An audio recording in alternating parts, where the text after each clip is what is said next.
Hey everyone, if you are failing to connect to the server on Marvel Rivals, in this video, I will help you resolve it. To troubleshoot server issues with Marvel Rivals, start by checking the official Marvel Rivals social media accounts on X, formerly Twitter, and their Discord servers.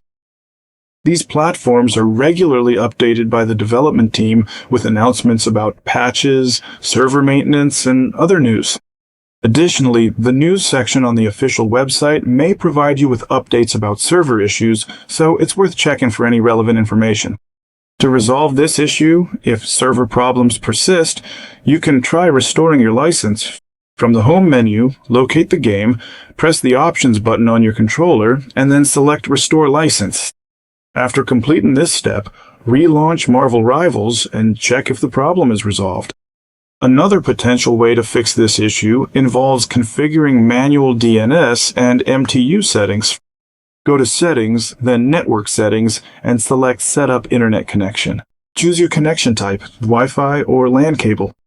Press the Options button and select Advanced Settings. Navigate to DNS Settings and choose Manual. For Cloudflare DNS, set the primary DNS to 1.1.1.1 and the secondary DNS to 1.0.0.1. Alternatively, you can use other DNS providers like Google DNS or OpenDNS. After applying these changes, check if error C15869 is resolved. If you like this video, please subscribe to this YouTube channel.